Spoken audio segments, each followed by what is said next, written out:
Hello everyone. In today's Finance in 3 Minutes series, I'll explain how IPO investing works. An initial public offering IPO is the process by which a private company can go to public through the sale of its stock to the general public. Companies can raise equity capital with the help of an IPO by issuing new shares to the public, or existing shareholders can sell their shares to the public without raising any fresh capital. Let's see how is the IPO launched. An IPO underwriter helps the companies in the public issuance process of common equity or preferred stocks. IPO underwriters also bear the risk of buying under the subscription of equity.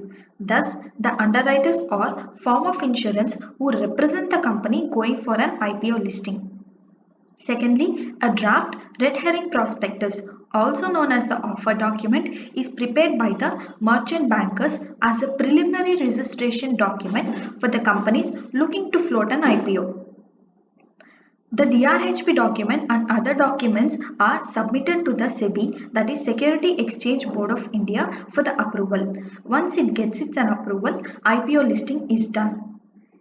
Let's see how to invest in an IPO. With a demat account from a well-known brokerage service providers such as Zerodha, Upstocks, etc., you can directly invest in upcoming IPOs. For more information regarding how to invest in an IPO, check the link in the description. Let's see how to succeed in an IPO investing. With IPO investing, there is no guarantee of allotment, meaning whether one gets allotted an IPO subscription is not certain. Hence, to increase your chances of subscription, you can follow the following steps. First, IPO allotment is mainly a lottery-based allotment, so it's important to apply from multiple accounts.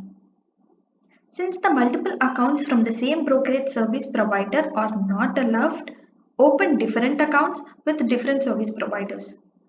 Open multiple demat accounts from different PAN. Next, when the IPO is oversubscribed, apply for multiple lots so your chance of getting an allotment is increased. Finally, it is said that IPO allotment is increased when the payment is made via net banking. So ensure that payment is made through net banking process. Hope this helps you in upcoming year IPO investing. That's it for today. Thank you for watching.